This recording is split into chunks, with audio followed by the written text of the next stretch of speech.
사람 위에 사람 없고 사람 밑에 사람 없다. 언제 우리가 이런 말 쓰죠?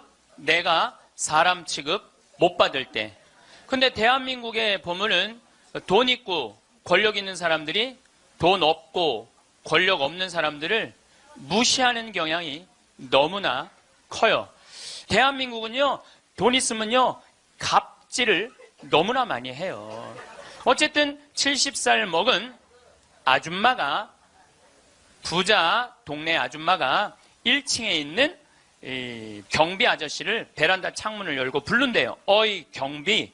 그럼 경비가 와서 5층을 이렇게 올려다보면은 간식 먹으라고 떡을 던져준대.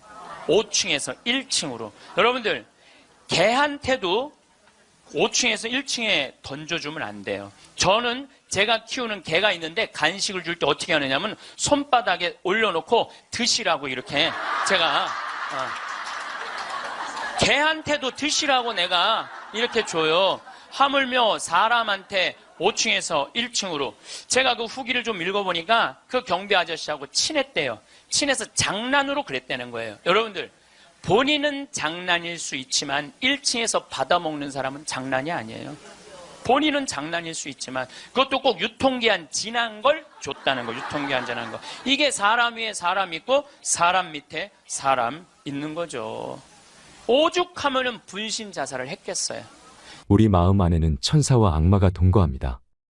성당에 나와 고해성사를 보고 피정할 때는 가족과 이웃 모두 사랑할 수 있을 것 같지만 일상 안에서 갈등을 겪게 되면 내 안의 악마를 쉽게 느낄 수 있지요.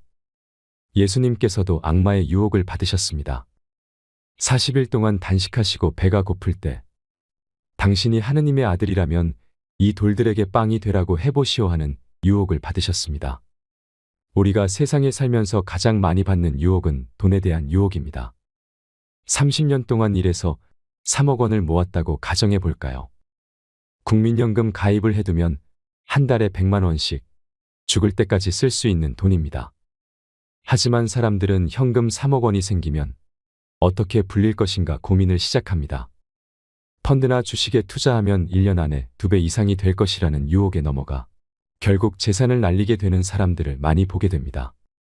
1970년 이후 대한민국 주식값과 땅값이 뛰면서 온 국민이 부푼 꿈에 들떠 있습니다. 1+1이 10도 되고 100도 될 수 있다는 유혹에 사람들이 쉽게 빠지게 된 것입니다.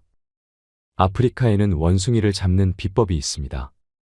원숭이 손이 들어갈 만한 주둥이가 있는 항아리 안에 자갈을 깔고 바나나를 놓습니다.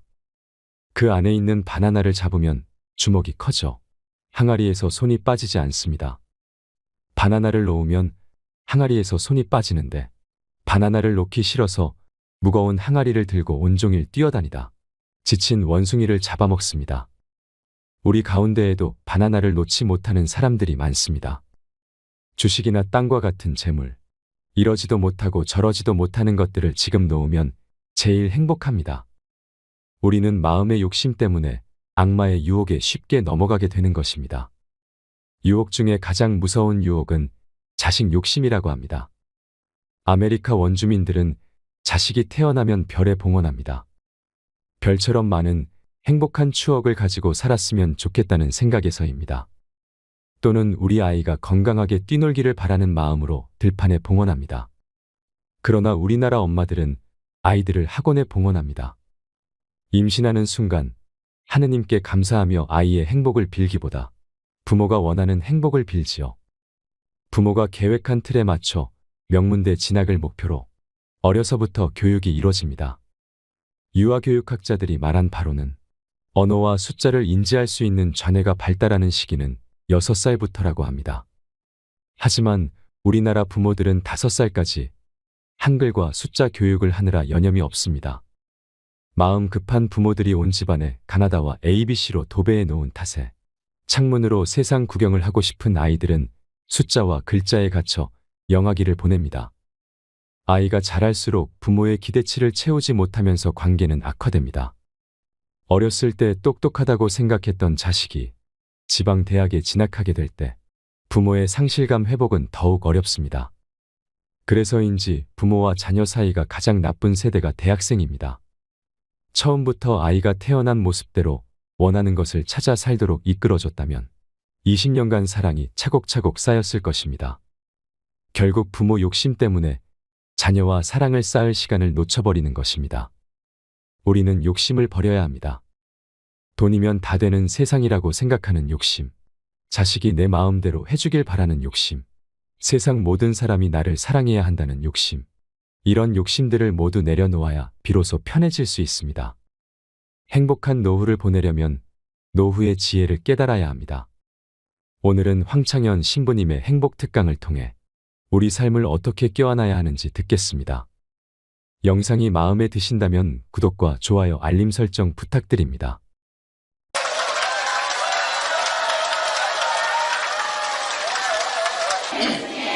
네, 반갑습니다. 영광스러우신 우리 주 예수 그리스도를 믿으면서 사람을 차별해서는 안 됩니다. 가령 여러분의 모임에 금가락지를 끼고 화려한 옷을 입은 사람들이 들어오고 또 누추한 옷을 입은 가난한 사람이 들어온다고 합시다.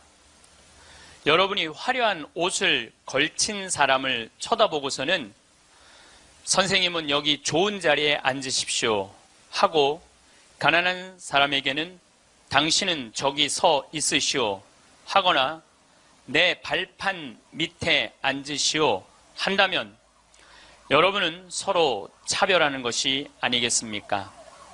또 악한 생각을 가진 심판자가 된 것이 아니겠습니까? 나의 사랑하는 형제 여러분, 들으십시오. 하느님께서는 세상의 가난한 사람들을 골라 믿음의 부자가 되게 하시고 당신을 사랑하는 이들에게 약속하신 나라의 상속자가 되게 하지 않으셨습니까? 그런데 여러분은 가난한 사람을 업신 여겼습니다. 여러분을 억누르는 사람들이 바로 부자가 아닙니까?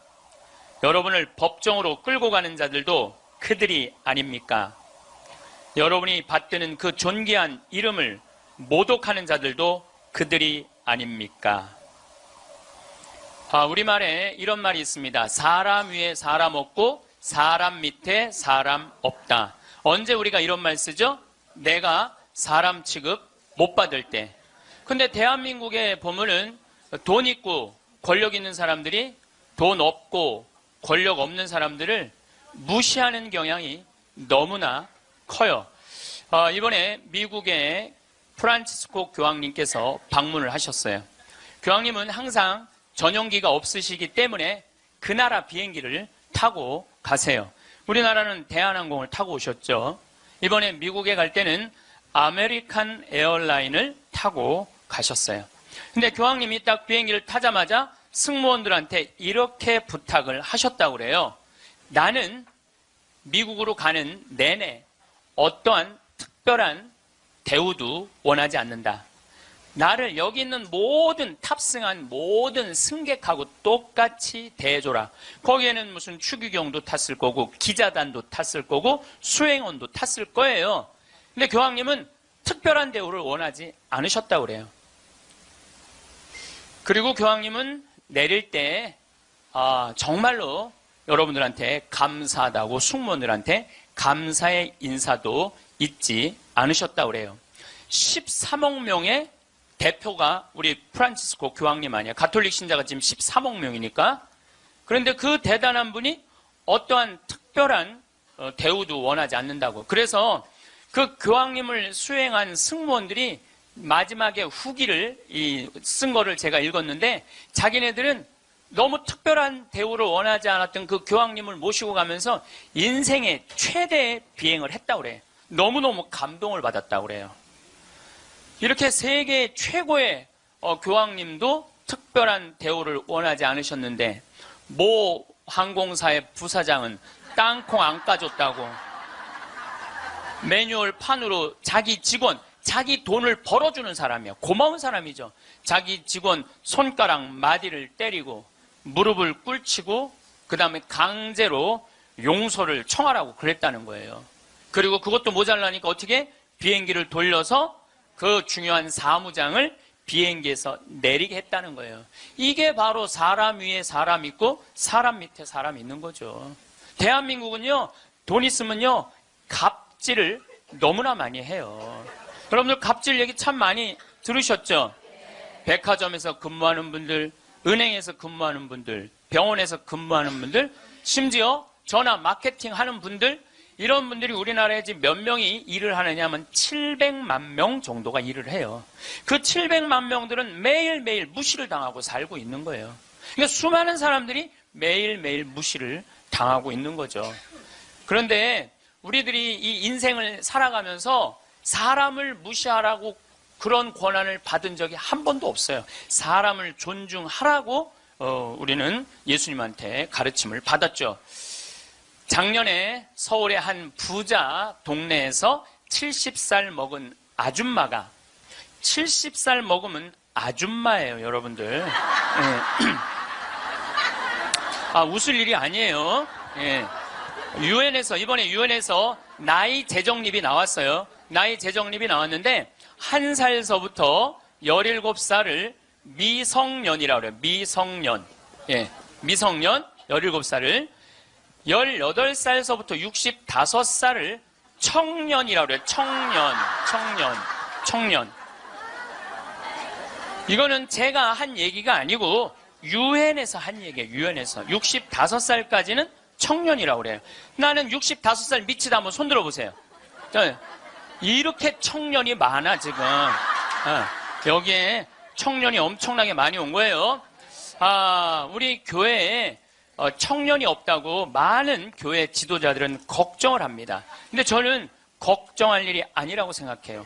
여기 있는 이렇게 많은 청년들이 있는데 왜 걱정을 해? 그러니까 여러분들은 지금 성모에 활동해야 되는 분들이 아니라 청년에 활동해야 되는 분들이에요. 청년에.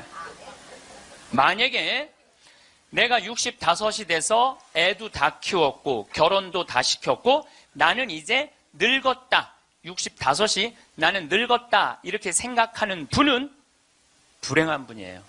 자, 나는 이제 할 일 다 했으니까 이제 뭐만 기다리고 있으면 돼? 죽을 날만 기다리고 있으면 되잖아요. 근데 죽을 날만 기다리고 있어야 되는데 지금 65살이 언제 죽느냐면 100살쯤 죽을 거예요. 그럼 몇 년 동안 죽을 날을 기다려야 되냐면 35년 동안 매일 죽을 날만 기다리고 있는 거야. 불행해요, 안 불행해요? 65, 나는 이제 청년이 이제 끝났네? 66살부터 79살까지를 뭐라고 그러냐면 중년이라고 그래요. 중년. 중년. 제가 한 얘기가 아니고 유엔이 한 얘기예요. 유엔이. 66살부터 79살. 자, 나는 66에서 79살이다. 한번 손 들어보세요. 이게 다 중년들이에요. 중년들. 아줌마들이 지금 79까지는, 그러니까 여기 지금 66살부터 79살까지 지금 노인대학 다니는 분들은 다 자퇴하세요. 다 자퇴하시고 어디에 다시 들어? 성모에 가입해야 돼. 80살서부터 99살을 노년이라고 그래요. 노년. 예. 그리고 100살서부터 노인이라고 그래요. 노인. 100살서부터 노인이라고 그래요. 그러니까 지금 오늘은 여기 노인이 하나도 있어요, 없어요? 한 명도 없어요. 여기 노인 한 명도 없어요. 이제 100살쯤 되면은 그때 이렇게 말해도 돼요. 이제 나가 늙었으니까 이제 좀 집에서 쉬어야 되겠다. 이렇게 생각하시면 돼요. 어쨌든 70살 먹은 아줌마가, 부자 동네 아줌마가 1층에 있는 이 경비 아저씨를 베란다 창문을 열고 부른대요. 어이 경비. 그럼 경비가 와서 5층을 이렇게 올려다보면은 간식 먹으라고 떡을 던져준대. 5층에서 1층으로. 여러분들, 개한테도 5층에서 1층에 던져주면 안 돼요. 저는 제가 키우는 개가 있는데 간식을 줄 때 어떻게 하느냐면 손바닥에 올려놓고 드시라고 이렇게 제가 개한테도 드시라고 내가 이렇게 줘요. 하물며 사람한테 5층에서 1층으로. 제가 그 후기를 좀 읽어보니까 그 경비 아저씨하고 친했대요. 친해서 장난으로 그랬다는 거예요. 여러분들, 본인은 장난일 수 있지만 1층에서 받아먹는 사람은 장난이 아니에요. 본인은 장난일 수 있지만 그것도 꼭 유통기한 지난 걸 줬다는 거. 유통기한 지난 거. 이게 사람 위에 사람 있고 사람 밑에 사람 있는 거죠. 오죽하면은 분신 자살을 했겠어요. 이분이 한 달 동안 피부 이식을 3번이나 했어요. 그러다가 결국 한 달 만에 죽었어요. 우리 사회는요, 돈 있으면 돈 없는 사람 무시하는 경향이 너무 커요. 며칠 전에도 뭐 수아브로 스키라고 무슨 액세서리 거기에서 어떤 사람이 와갖고 점원들한테 이거 고쳐주지 않는다고 무릎 꿇히게 하고. 여러분들 똑같은 사람끼리 무릎을 꿇히게 한다는 게 말이 돼요? 그 사람은 그 제품을 쓸 자격이 없는 사람이에요. 돈만 있다고 좋은 제품을 쓰는 게 아니라는 거예요. 돈도 있고 그 돈을 쓸 만한 인격도 갖춰야 되는데 우리는 돈만 있고 뭐가 없어? 인격이 없는 거예요.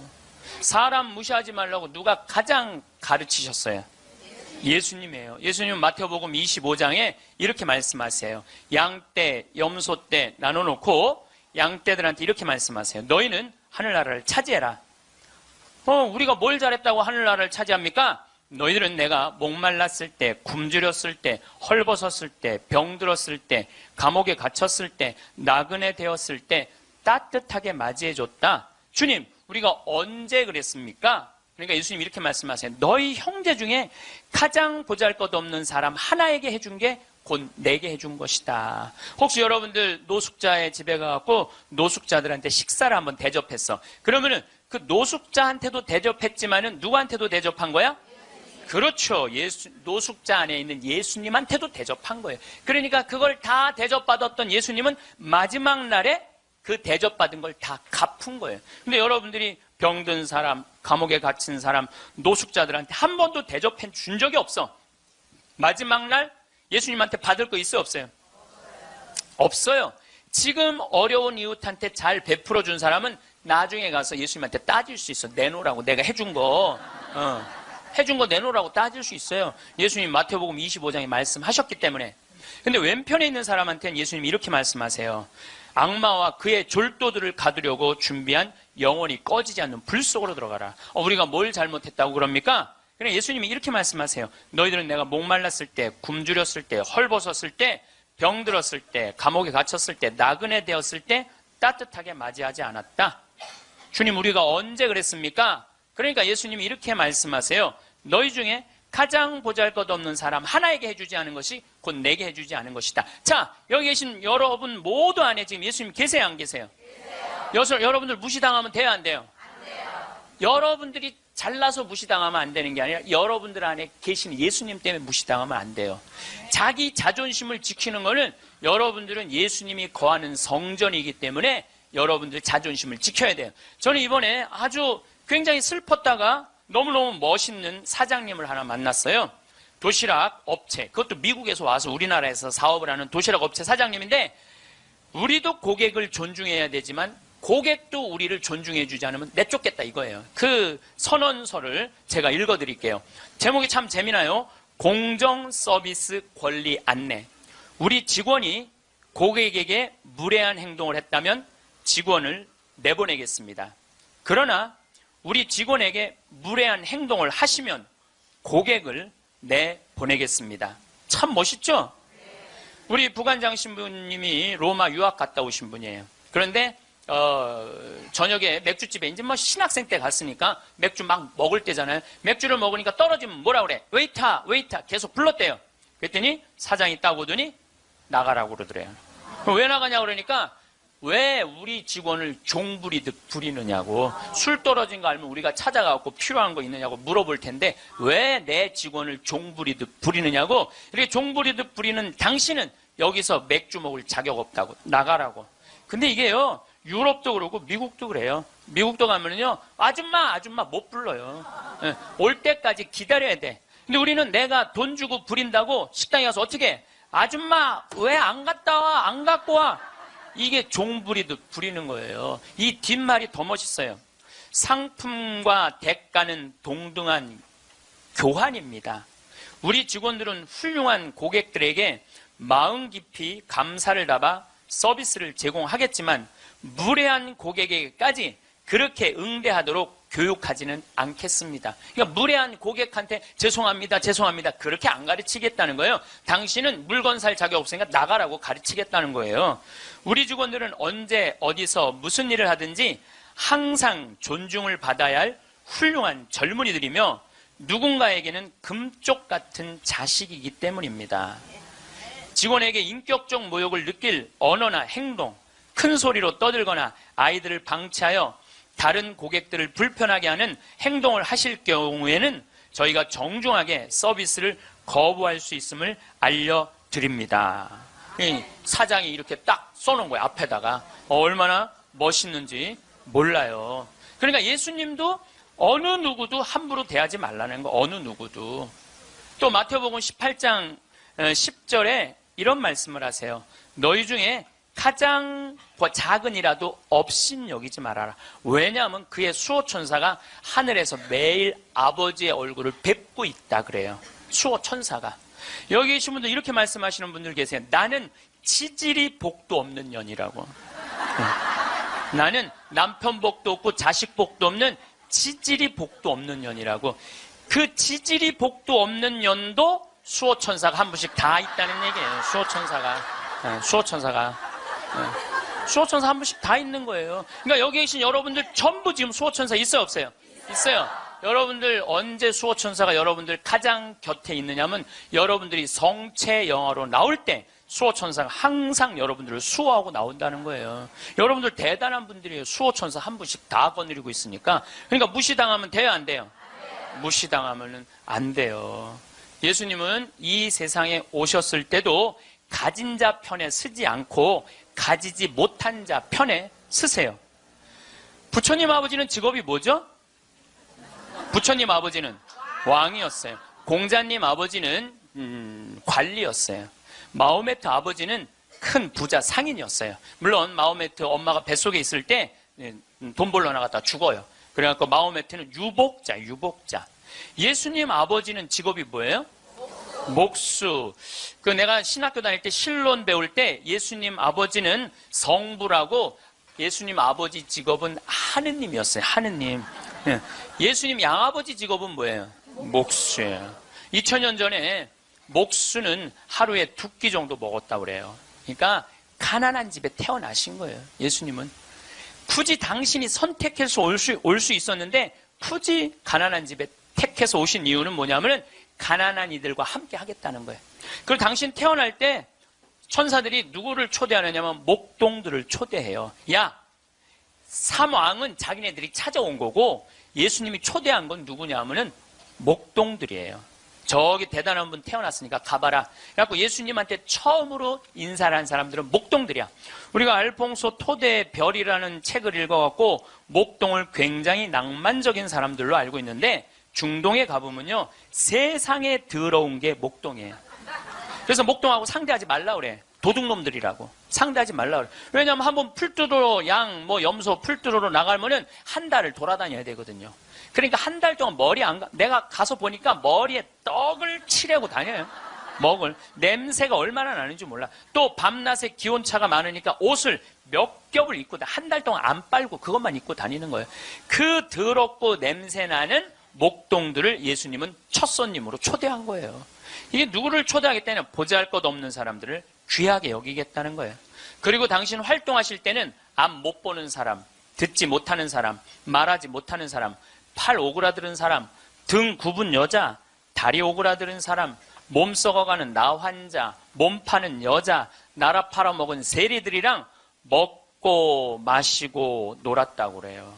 저는 신약 성서 읽으면서 가장 가슴 떨리는 성서 구절이 뭐냐면 예수님은 그들과 먹고 마시고 놀았다. 이거를 읽으면 막 가슴이 떨려요. 여러분들 세상에 먹고 마시고 노는 것처럼 중요한 일이 어디 있어요? 그렇죠? 여러분들 저하고 방송을 통해서 유튜브를 통해서 친숙하시죠? 친숙하다 하더라도 나하고 먹고 마시고 놀진 않잖아요. 먹고 마시고 놀 수 있는 사이는요 친하지 않으면 못해요. 여러분들도 누구랑 먹고 마시고 놀아요? 친한 사람들이랑 먹고 마셔요. 오늘 이거 끝나고 나면 길거리에 나가고 너 오늘 나하고 먹고 마시고 놀자. 길거리에 있는 사람한테 말할 수 있어요, 없어요? 귀싸대기 맞을 거예요. 여기 오늘 같이 온 친구들하고, 야, 우리 오늘 강의 끝났으니까 여기 명동에 가서 우리 먹고 마시고 놀자. 친하지 않으면 못하는 거예요. 친하지 않으면은. 그리고 먹고 마시고 노는 사이는 그 사람의 속사정을 다 알아요. 그 사람이 뭘 힘들어하는지, 그 사람의 고민이 뭔지 먹고 마시고 놀지 않으면 모르는 거예요. 본당 신부도 마찬가지예요. 본당 신부 할 때 5년 동안 사목을 했는데 교우들하고 한 번도 먹고 마시고 놀지 않았어. 그러면 여러분들은 본당 신부하고 추억이 있을까요, 없을까요? 없어요.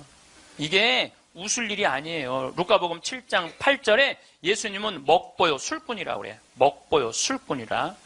저도 본당 신부할 때 사목을 하는 기본이 뭐냐면 먹고 마시고 노는 거였어요. 사목의 기본이 먹고 마시고 노는 거였어요. 장례가 나잖아요. 그럼 저는 반드시 초상집에 갔어요. 초상집에 가갖고 장례 전날 가갖고 소주 한 병 내오라고 그래요. 그럼 상주 전부 다 오라고 그래요. 상주들하고 소주 한 잔씩 하면서 먹고 마시면서 어머니가 어떻게 살았는지, 아버지가 어떤 병으로 돌아갔는지 얘기를 다 들어요. 그리고 1시간을 그렇게 소주 한 병을 먹으면서 이야기를 하고 다음날 강론할 준비할 필요가 없어. 강론. 왜냐하면 강론 때 이 엄마가 어떻게 살았고 가족은 어떻게 하고 다 얘기할 수 있는 거예요. 먹고 마시고 놀고 왔기 때문에 공감이 되는 강론을 할 수 있는 거예요. 근데 만약에 초상이 났는데 내가 그 집에 한 번도 간 적이 없어. 그냥 장례만 딱 왔어. 그 강론은요, 그 고인들하고 남아있는 유족들하고 아무 공감대가 없는 강론을 할 수밖에 없어요. 예수님이 우리가 이 신약 성서를 읽을 때 너무너무 착착 쉽게 와닿죠. 왜 우리가 쉽게 알아들을 수 있는지 아세요? 예수님이 우리랑 먹고 마시고 놀았기 때문이에요. 이게 얼마나 가슴 설레는 성서구절인지 몰라요. 어떤 가르침보다 위대한 말이 뭐냐면 예수님은 그들과 먹고 마시고 놀았다예요. 저도 87년도에 시각장애자들하고 1년 동안 여기 상계동에서 먹고 마시고 놀아봐서 87년도에 내가 그분들하고 1년 동안 살면서 물어봤어요. 여러분들은 살면서 뭐가 가장 힘드냐고. 그랬더니 그분들이 하는 얘기가 가장 힘든 게 뭐냐면 내 몸으로 난 자식 얼굴을 모르는 거래요. 내 몸으로 난 자식 얼굴을 모르는 거예요. 여러분들은 애들 어때요? 애기 나면은 이뻐요, 안 이뻐요? 막 100일, 200일 된 애들 보면 손가락 보면 어때요? 기가 막히죠? 그러니까 엄마들, 애기 엄마들 보면 막 애 손도 막 먹고 발도 막 먹잖아요. 막 먹어 보니까 먹을 기세야. 먹을 수만 있으면은. 너무너무 좋으니까. 그리고 그냥 눈에 티만 들어가도 막 뭐 이거 비벼내고 그러는데 나한테 한다는 애가 신부님 이만한 애를 눈에 넣어도 안 아프대. 눈에 넣어도 안 아파. 이걸 넣는데 어떻게 안 아파. 눈알이 터지든지 뭘 하든지 해야 될 거 아니야. 눈에 넣어도 안 아파. 그렇게 좋다는 거야. 그렇게. 아기를 보는 기쁨은요. 그건 세상에 돈으로 살 수 없는 기쁨이에요. 우리 집에도 드디어 조카가 장가를 가서 딸을 낳았어요. 로사라는, 나는 이제 할아버지가 됐어요. 조카, 손녀가 있어. 조카, 손녀가. 근데 그 집에 가보면 참 볼만해요. 증조 할머니, 증조 할아버지, 할머니, 할아버지, 엄마, 아빠, 6이서 둘러서갖고 얘가 이제 막 돌 며칠 전에 지났거든요. 얘는 가만히 보니까 아무것도 안 해. 그런데도 6이서 둘러서갖고 참 쳐다보고 있다가 눈만 뜨면 뭐라 그러냐면 눈 떴다! 눈 뜬 게 뭐 이렇게 대단한 일이라고. 6명이 둘러앉아갖고 눈 떴다고 난리를 치고 거기다가 얘가 빵긋 웃기만 하잖아요. 그러면 그때부터는 애가 재롱을 피는 게 아니에요. 증조 할머니, 증조 할아버지부터 재롱을 피기 시작해. 오르르 깍꿍 이게 누가 재롱 피는 거야? 내가 보기엔 지들이 재롱 피면서 얘가 재롱 핀다는 거야. 시간 가는지 모른다는 거야. 내가 보기엔. 자기네들이 재롱 피고 얘는 그냥 껌뻑껌뻑 쳐다만 보는데. 이 아기를, 그래서 애들은 1살 때 평생 할 효도를 다 한다는 거예요. 1살 때. 여러분들 그때 그 기쁨 평생 애들은 2살 때부터 효도 안 해요. 왜 효도 안 하는 줄 아세요? 1살 때 이미 다 했어. 근데 뭘 2살 때부터 해. 혹시 지금 30살 된 자식들이 효도 안 한다고 섭섭한 그분들은 욕심이 너무 많은 거예요. 이미 그 기쁨을 다 누린 거예요. 근데 그분들은 자기 애들을 어떻게 알아보느냐면 손으로 만져서 눈이 이렇게 생겼고 코가 이렇게 입이 이렇게 상상할 수밖에 없어요. 네, 상상할 수밖에 없어요. 또 한 번은 도봉산 성당에서 우리 시설 분들을 초대를 해갖고 식사 대접을 했어요. 정말 내가 가서 보니까 상다리가 부러지게 차려놨어. 그런데 옆에 있던 형제가 나한테 그러는 거야. 학사님, 우린 이렇게 상다리가 부러지게 차려놔도 아무 소용이 없다는 거예요. 왜 소용이 없냐? 그랬더니 보여야지 골라 먹죠. 어디 있는 줄 알아야지. 냄새는 나는데 어디 있는지 알아야지 골라 먹죠. 그러니까 옆에 봉사자들이 한 분씩 앉아갖고 고등어 들어갑니다. 두부 들어갑니다. 김치 들어갑니다. 그래야지 먹는 거예요.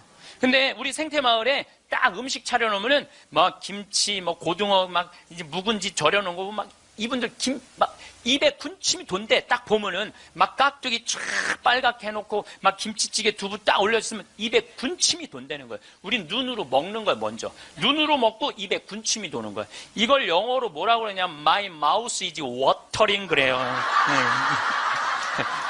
군침 돈다. 그분들은 눈으로 먹는 기쁨이 없는 거예요. 여러분들 뭐가 지지리 복도 없긴 뭐가 지지리 복도 없어. 이 눈으로 벌써 음식을 먹는데 이거 눈알 하나 갈아 끼는데 2개 갈아 끼면 2억인데 2억을 끼고 지지리 복도 없는 년. 무슨 지지리 복도 없는 년이에요.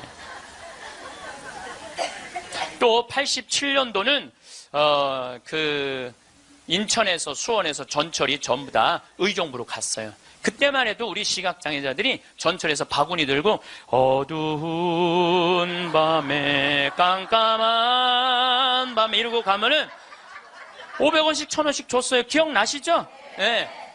그렇게 하루 종일 전철을 오고 가면서 모으면은 그때 돈으로 꽤 컸대요. 15,000원, 2만원 됐대요. 그때 돈으로. 그러면은 창동이나 도봉역에서 딱 내리면은 도둑놈들이 따라다니다가 역에서 나가면은 그걸 낚아채 가는 거예요.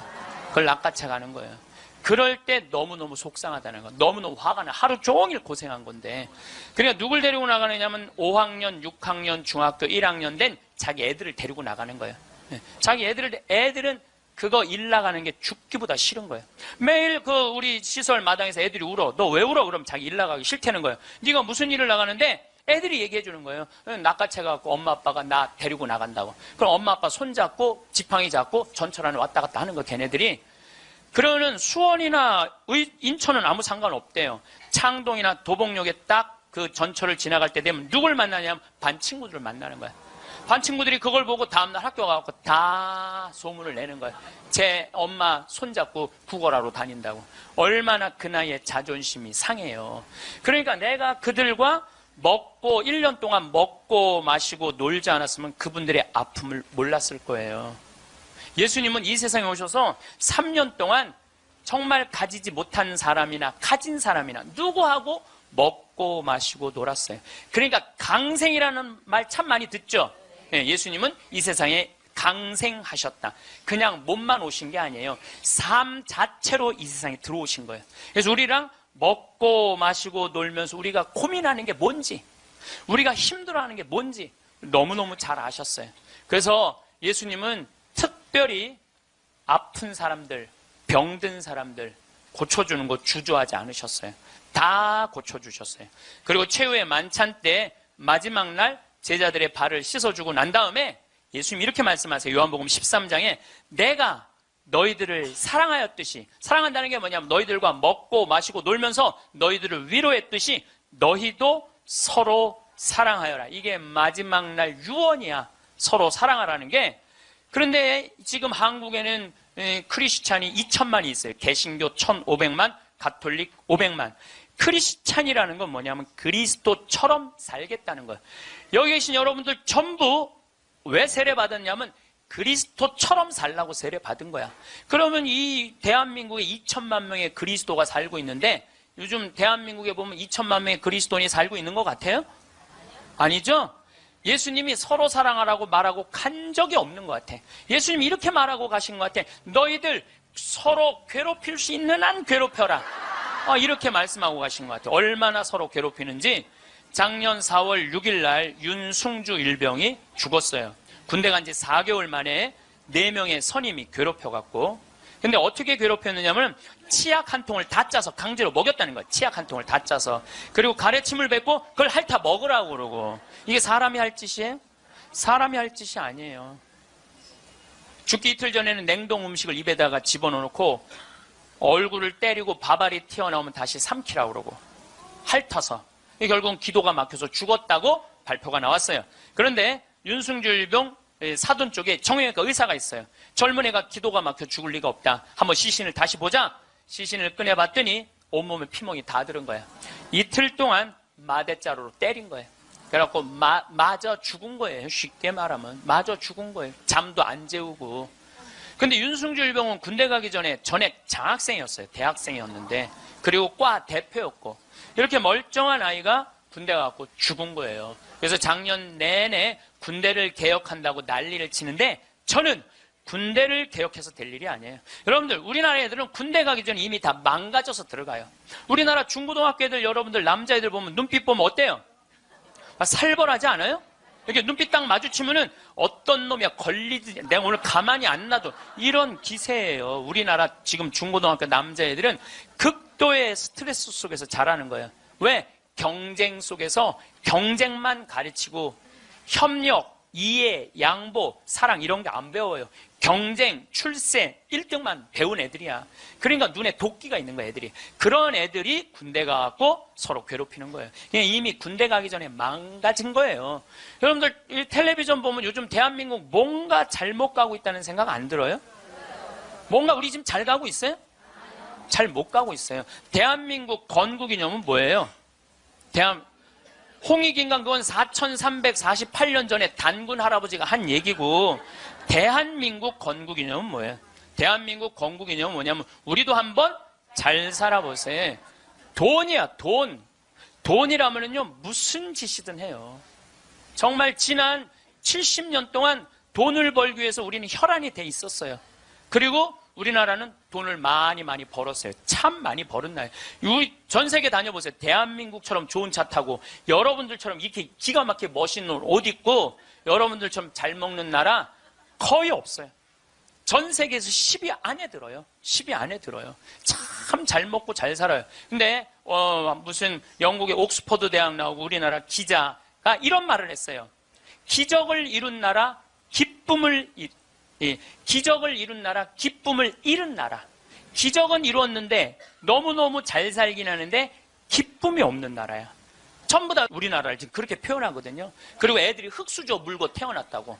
누구는 금수저 물고 태어났는데 누구는 흙수저 물고 태어났다고. 내가 보기엔 너무 잘 사는데 이런 표현들이 있는 거예요. 이거는요. 돈보다 더 높은 가치가 있거든요. 이제 대한민국이 추구해야 되는 건 뭐냐면 돈보다 더 높은 가치를 추구해야 될 때예요. 이제는. 근데 아직도 돈이야. 아직도 돈. 아직도 경제 그래요. 정의, 인권, 자유, 생태계, 자연 이 높은 가치들이 있는데 우리는 아직도 경제예요. 세월호가 왜 침몰했어요? 돈 때문에 침몰한 거예요. 6,000톤급 큰 배들은요. 배 밑에 평형수를 심어야 돼요. 이렇게 다 둬야 돼요. 근데 우리는 4분의 1밖에 평형수를 안 담고 4분의 3은 뭐 실은 거야? 돈 실은 거예요. 돈. 그러니까 304명이나 죽었죠. 단원고등학교 아이들 249명. 피어보지도 못한 그 꽃들이 249명이 죽었어요. 이게 대한민국 모두의 책임이에요. 세월호의 책임만이 아니라는 거예요. 어른 55명이 죽은 거예요. 돈 때문에.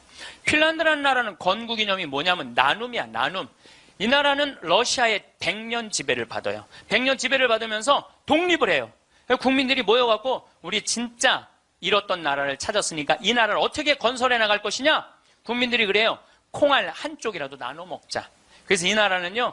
가난했을 때부터 나누기 시작하고 지금까지도 잘 나눠요. 지금까지도. 지금 국민소득 6만 달러예요. 이 나라는 초등학교, 중고등학교 전액 무상교육이에요. 근데 더 놀라운 건 대학생들도 전부 공짜로 대학 다 다녀요. 그리고 기숙사도 다 공짜야.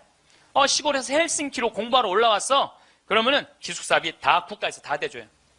근데 더 놀라운 건 대학생들이 돈이 없어갖고 아르바이트 할까봐 책 사볼 돈이 없어서 아르바이트 할까봐 아르바이트 하지 말어. 공부해. 그러면서 책값 하라고 모든 대학생들한테 한 달에 43만 원씩 용돈을 줘요. 모든 학비도 안 되는데 용돈도 줘. 이 나라는 석박사까지 공짜예요. 프로그램 참여하면 석박사까지 다 공짜예요.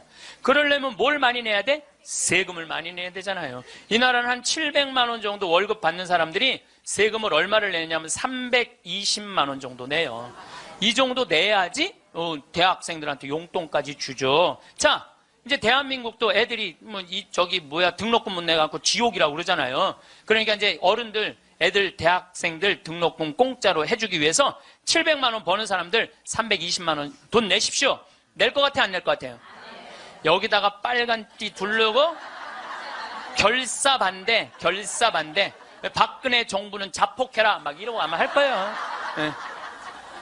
누가 대한민국이 정이 많은 나라래? 저는요, 대한민국 정 많은 나라라는 거에 동의할 수 없어요. 왜냐하면 정이 많은 나라가 해외 입양 1위를 해요. 우리나라가 해외 입양 1위예요. 제가 지난 여름에 유타라는 곳에 강의를 다녀왔는데 거기 가보니까요, 몰몬 교도가 많은 데예요. 저녁에 식당에 갔는데 엄마 아빠는 백이냐. 근데 애들은 누가 봐도 우리나라 애들이에요. 그 한 식당에 세 쌍의 자녀들이, 그러니까 세 부부 쌍의 자녀들이 우리나라 애들이야. 나는 대한민국의 어른으로서 걔네들한테 너무너무 미안하더라고요. 전 세계에서 해외 입양 1위가 대한민국이에요. 2위가 어딘 줄 아세요? 필리핀이에요. 3위가 우간다, 4위가 인도, 5위가 우즈베키스탄이에요. 그 나라들에 비하면 우리나라는요, 2배, 3배 잘 사는 나라예요.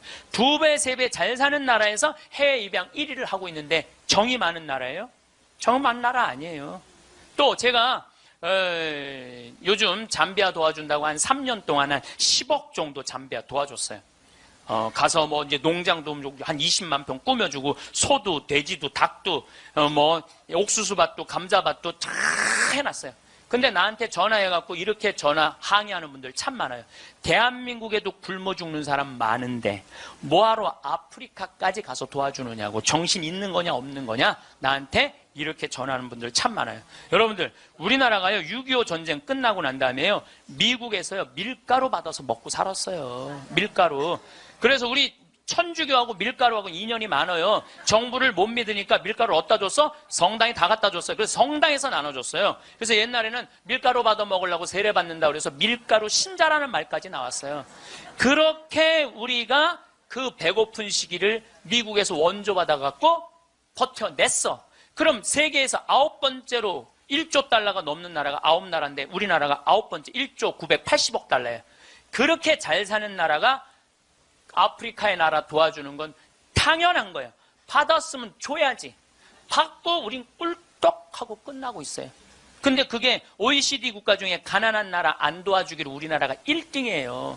뭐가 정이 많은 나라예요. 말로만 정 많으면 다예요. 정이 많은 나라가 아니에요. 내가 지지난주에 동창 모임에 사회복지시설 운영하는 신부님을 만났어요. 기가 막힌 얘기를 들었어요. 어떤 얘기를 들었느냐 하면 서울의 한 시내 한복판에 지적장애자들 작업장을 학교에, 중학교에 만들려는데 주민이 반대하는 거예요. 그랬대요. 우리 동네 쓰레기 처리장은 들어와도 지적장애자 작업장은 못 들어온다. 참. 아니, 걔네들 얼마나 이 삶에 목말라 하는 애들인데 걔네들을 우리 동네에서 받아들였고 우리 동네에서 보호를 해줘야지. 심지어 어떤 주민은 이렇게 말했다고 그래요. 우리 동네 핵시설은 들어와도 지적장애자 시설은 못 들어온다. 이게 우리가요, 철저하게 이기적인 거예요. 님비라고 그래요. 님비. 요즘 우리 평창에는 동계올림픽 때문에 도로가 뻥뻥 나요. 근데 우리 생태마을 바로 옆에 도로가 나요. 근데 거기를 터널을 뚫어요. 강의 중에 다이나믹 터질 때 막 건물이 울려요. 그래서 사람들이 와서 나한테 그래요. 신부님, 저렇게 바로 터널을 뚫는데 반대 안 하시느냐고. 내가 이렇게 말해요. 저거 반대하려면 5년 정도 걸려. 매일 도로에 들어놓아야 돼. 나는 내 인생 매일 도로에 들어놓기 내 인생이 너무 아까워. 그리고 1화는 우리 옆으로 지나가는 거, 2화는 마을로 지나가는 거예요. 그럼 내가 반대한다고 칩시다. 그럼 2화는 누구한테로 지나가는 거야? 마을로 지나가는 거예요. 그럼 우리 내 옆길은 안 되고 옆에 마을은 괜찮고. 이게 이기적인 거, 이기적인 거. 누가 우리 부로 정이 많은 나라라고 그래요. 1970년대 우리 이 구로공단에서 동대문에서 노동자들이 이제 돈 많이 벌으니까 우리 좀 나눠주라. 그러니까 정부에서 어떻게 이 국가가 지금 잘 살아야 된다. 그래갖고 잡아 죽이고 고문하고 그랬어요. 그러면서 나중에 잘 살게 되면 그때서 너희들한테 잘해줘. 나중에 잘해줘. 나중에 잘해주겠다고. 그래서 대기업 중심으로 정책을 폈어요. 그런데 지금 대한민국 잘 살아요, 못 살아요? 우리는 이 민중을 무시하는 거예요. 니네들은 무시당해도 돼. 니네들은 돈 기업에는 515조나 있으면서 안 내놓는 거예요. 세금으로 안 내놓는 거예요. 그냥 가지고 있는 사람만 더 부자가 되는 거예요. 가지고 얼마 전에 우리 이 삼성이 아시아 최고의 부자 가문이 됐대요. 저는 그걸 읽으면서 너무너무 창피했어요. 왜 너무너무 창피했느냐 하면은 우리나라는 경제 규모가 1조 달러야. 일본은 6, 그럼 최고의 부자는 일본이나 중국에서 나와야지 우리나라에서 나와요. 이 얘기는 뭐냐면 삼성이 회사 운영을 잘하기도 했지만 중소기업, 하청업체들한테 1,000원 주고 500원 주고 그 나머지 500원 갖고 아시아 1위 된 거예요. 다 같이 잘 살아야지 잘 사는 거지 한 기업만 잘 산다고 잘 사는 게 아니에요. 그리스가 왜 망했어요? 그리스가 한두 부자 자기네들 세금 다 뒤로 돌리는 바람에 나라가 망한 거예요. 나중에 나누긴 뭘 나중에 나눠. 노동자들이 잘 살아야지 국가가 잘 사는 거예요. 호주만 해도 광부들이 연봉이 얼마냐면 1억 2천이에요. 광부들이. 내가 지금 호주에 나오고 같이 봉사활동 다니는 치과의사, 우리 요한 바오로 치과의사가 있는데 어저께 나한테 한 얘기예요. 신부님, 호주에는 배관공, 전기공, 목수가 저보다 돈 더 많이 벌어요. 아주 능력 있는 치과의사인데 돈 더 많이 번다는 거예요. 그러니까 노동자가 잘 사는 나라가 행복한 나라예요. 예. 나중에 나눠주긴 언제 나눠줘. 나중에는 다 굶어 죽고 난 다음에 나눠줘요. 나누려면 언제 나눠야 돼? 지금 내가 성당 질 때도 부자들한테 신축 헌금 좀 하시죠. 그럼 신부님 나중에 땅 팔리면 할게요. 나중에 땅 팔리면 할게요. 이런 분들은요 절대 안 해요. 착한 일도 많은 사람들, 신부님 내가 나중에 돈 벌면 할게요. 이런 사람들은 착한 일 안 하겠다는 사람들이에요. 지금 하지 않으면 나중에는 못 하는 거예요. 나중에는. 지금 해야 돼. 하려면 지금 해야 돼요. 마침 기도 벌써 시간이 45분이나 됐어요. 마침 기도 제가 신약 성서의 예수님은요 서로 사랑하라는 말보다는 남을 무시하지 말라는 말을 훨씬 많이 하셨어요. 남을 무시하지 말라는 말을. 이 사람을 무시하지 말고 어린아이를 무시하지 말고 가난한 사람을 무시하지 말고 이 이야기를 훨씬 많이 하셨어요. 그러니까 사람을 귀하게 여기라는 얘기예요. 지금 제가 마침 기도로 읽는 이 성서 구절도 제가 강의 때 했던 마태복음 18장 10절 말씀입니다. 성부와 성자와 성령의 이름으로 아멘. 작은 이들을 업신여기지 마라. 너희는 이 작은 이들 가운데 하나라도 업신여기지 않도록 주의하여라. 내가 너희에게 말한다. 하늘에서 그들의 천사들이 하늘에 계신 내 아버지의 얼굴을 늘 보고 있다. 사랑 많으신 하느님 아버지, 당신은 아들 예수님을 이 세상에 보내셔서 우리와 함께 먹고 마시고 놀면서 우리들이 이 세상살이 하면서 힘들어하는 것을 위로해 주시기 위하여 당신 아들을 파견하셨나이다. 그 거룩한 예수 성심을 닮아 우리들도 생활 안에서 만나는 우리 주위 사람들 무시하지 않고 그들을 존중하고 그들 안에 있는 예수님의 모습을 찾아내어 그들을 존중할 수 있는 그러한 지혜 허락하소서. 영광이 성부와 성자와 성령께 항상 영원히 아멘. 성부와 성자와 성령의 이름으로 아멘. 네, 감사합니다.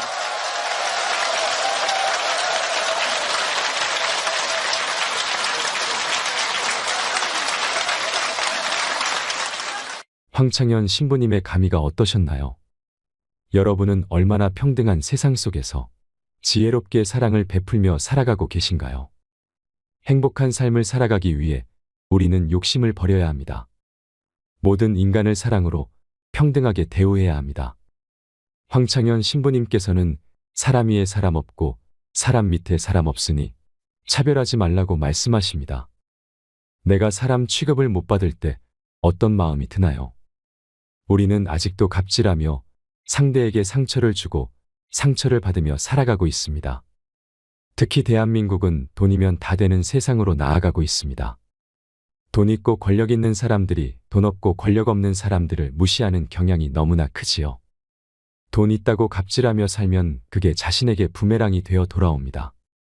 사람 밑에 사람 없고 사람 위에 사람 없다는 말씀을 기억하세요. 이상으로 책틀맨이었습니다. 지혜를 쌓는 당신의 오늘이 아름답습니다. 더 좋은 영상으로 찾아뵙겠습니다.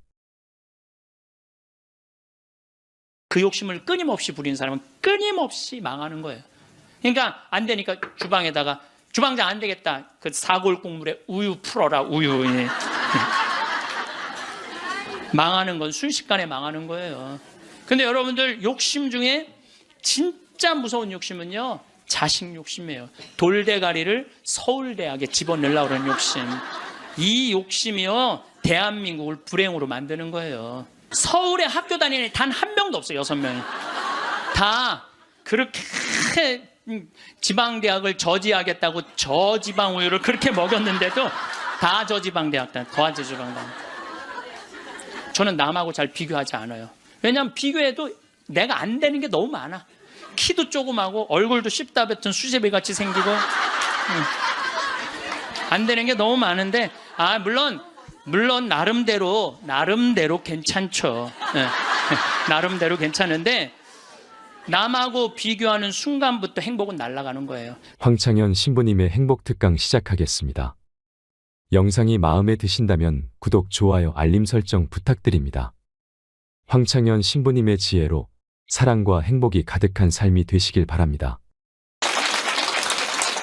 네, 시작기도 바치고 하겠습니다. 성부와 성자와 성령의 이름으로. 아멘. 아버지께서는 아들이 아버지께서 주신 모든 이에게 영원한 생명을 주도록 아들에게 모든 사람에 대한 권한을 주셨습니다. 영원한 생명이란 홀로 참 하느님이신 아버지를 알고 아버지께서 보내신 예수 그리스도를 아는 것입니다. 영광이 성부와 성자와 성령께 성부와 성자와 성령의 이름으로. 참 예수님, 네, 반갑습니다. 자, 우리가 이제 죽음 껴안기라는 주제로 강의를 이제 9시간째 하고 있습니다. 여러분들, 우리가 이 세상을 살면서 차마 죽지 못하고 이 세상의 미련을 끊임없이 갖고 있는 이유 중에 하나는 욕심 때문에 그래요. 우리가 마음에서 욕심을 놓으면요, 삶도 행복하게 살 수 있고 죽음도 행복하게 받아들일 수가 있습니다. 여러분들이 쓰고 있는 살림살이의 70%는 손도 한 번 안 댄대요. 여러분들이 지금 쓰고 있는 살림살이 생전 쓰는 게 30%도 안 돼. 시집 올 때 그걸 싸갖고 들고 와갖고 이걸 버리지 못하고 평생을 이사 갈 때마다 들고 다니는 거야. 한 번도 쓰지도 않을 거. 그러니까 우리가 좀 인생을 좀 홀가분하게 살아갈 필요가 있는데 너무 많은 걸 지고 살아가기 때문에 인생이 힘든 거예요. 버릴 건 버리고 가져갈 것만 가져가야 되는데 다 가져가려고 그러는, 다 가져가려고. 여러분들이 쓰고 있는 핸드폰의 70%는 기능도 모른대요. 네. 내가 이걸로 정보를 검색하는 것도, 텔레비전을 보는 것도, 인터넷을 하는 것도, 이메일을 하는 것도 아무것도 모르고 그저 주고받는데도 100만 원짜리 휴대폰을 쓴다는 거예요. 내가 할머니들하고 사진 찍을 때 정말로 복장 터질 때가 많아요. 할머니들이 사진 찍자고 하고 다 이렇게 쓰면은, 자, 신부님 웃으세요. 딱 웃으면 할머니들이 막 찍으면서 핸대는 소리가, 신부님 근데 왜 내가 나와? 왜 내가 나와? 막 이래요. 막. 이게 왜 안 눌려? 안 눌려? 이래고. 제가 보기에는 우리나라 국민의 80%는 100만 원짜리 들고 다닐 필요 없어요. 10만 원짜리만 들고 다녀도 되는데 그게 다 필요 없는 걸 끌고 다니는 거예요. 여러분들 별장의 70%는 필요 없는 공간을 쓰고 있대요. 별장의 70%는 필요 없는. 그러니까 우리가 그 필요 없는 것만 걷어내도 인생살이 홀가분한 거예요. 인생살이. 제가 끊임없이 제가 말씀드리지만은 여러분들 자녀들이 태어나갖고 계속 학원 보내고 이 학원 저 학원 보내는 게 애들을 사랑해서 보내는 게 아니에요. 욕심 채우기 급급한 거예요. 욕심 채우려고 애들을 불행하게 만드는 거예요. 애들은요 끌고 다니는 게 사랑이 아니에요. 애들은 엄마 아빠가 같이 놀아주고 같이 놀아만 줘도 여러분들 애들은 행복해요. 저도 역시 인생 살면서 욕심 때문에 힘들 때가 참 많았어요. 제가 막 생태마을 꾸밀 때 뭐 주머니에 돈 한 푼 없었고, 물론 우리 할아버지 신부님이 도와주긴 했지만 이것저것을 계속 내가 이거 하고 싶고 저거 하고 싶고 욕심을 피다 보니까 내 인생 자체가 힘들더라고요. 그래서 5년 전부터 아무것도 안 하는 거예요. 아무것도 안 하고 몸 안에 강의 열심히 다니고 청국장 열심히 만들고 이런 것만 하니까요 사는 게 너무너무 즐거운 거예요. 근데 내가 집 한 채를 짓는다, 성당 하나를 짓는다, 뻥뻥 터질 때는요 인생이 힘든 거예요. 여러분들 인생 살면서 가장 무서운 단어가 뭔지 아세요? 확장 이전이야. 확장 이전. 인생 살면서 가장 무서운 단어가 확장 이전이에요. 내가 지난번에도 아침마당에 나가서 얘기했지만 내가 25평에 살아. 여러분들 25평이면요 고래 등짝에서 사는 거예요. 우리 조상들은요 1m 80, 1m 80 학고방에서 살았어요. 여러분들 옛날에 그 토담집에 들어가 보세요. 고개 들면 머리가 다요. 그리고 방 안에 앉으면은 4-5명 앉으면 엉덩이 들이밀 데가 없어요. 거기에 7-8명 나봐. 방 안 한가득 자식 새끼를 낳아놨다는 말이 그거야. 고만한 방에서 사는 거야. 그런데 지금은 25평이면요 10m도 넘는 방에서 사는 거예요. 얼마나 넓은 데서 살아. 근데 50평짜리 아파트 산 친구가 집들이 한다고 가보니까 우리 집 25평이 그 집 화장실에 들어가게 생긴 거야. 이 친구가 자랑을 해내. 5억 주고 샀는데 8억으로 뛰었다고. 이 사람은 3억에 25평에서 25평도 거기도 충분한데 확장 이전에 욕심이 드는 거야. 나도 2억 대출 받아서 50평으로 확장 이전을 해야 되겠다. 그래갖고 대출을 받아갖고 확장 이전을 했어. 근데 했는데 하는 날부터 행복할 줄 알았더니 그날부터 너무 인생이 힘들어. 왜냐하면 25평에서는 25인치가 볼만했는데 50평에 25인치를 갖다 놓으니까 테레비가 요만하네. 테레비 어떻게 해야 돼? 확장 이전해야 돼요. 테레비 확장 이전해야 돼. 냉장고 25평에서는 투도어 그냥 괜찮았어. 근데 50평에 갖다 놓으니까 쓰레기통 같아. 어떻게 확장 이전해야 돼? 6도어로 확장 이전해야 돼요. 그런데 도대체 25평에 살 때는 이 아반떼 타고 다녔을 때 하나도 안 창피했어. 왜냐하면 그 25평에 사는 사람들은 다 엑센트, 무슨 K3, SM3, 뭐 소나타 이 정도인데 50평에 이사 가보니까 벤츠, BMW, 아우디네 다.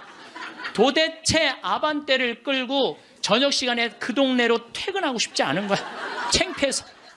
그래서 밤 10시에 아무도 안 볼 때 밤 10시에 집에 내 집인데도 그게 확장 이전 때문에 생긴 고통이에요. 여러분들 이 동부건설, 동부철강 이거 얼마나 잘 나가던 회사예요. 그런데 60개 계열사로 늘리는 바람에 도저히 회사를 유지 못하니까 1조 얼마를 분식회계를 해갖고 여러분들 투자자들 싹 날려요. 지금 그 회장님은 지금 12년 감옥형이에요. 그냥 동부철강, 동부건설 그냥 동부화재 하지 뭘 확장 이전을 한다고. 그 바람에 그 호의호식할 수 있는데 감옥에 가 있잖아요.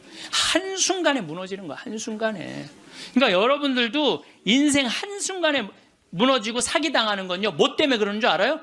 마음 안에 욕심 때문에 그러는 거예요. 이번에 세월호도 300명 죽은 것도 304명 정확하게 죽은 것도요 욕심 때문에 그래요.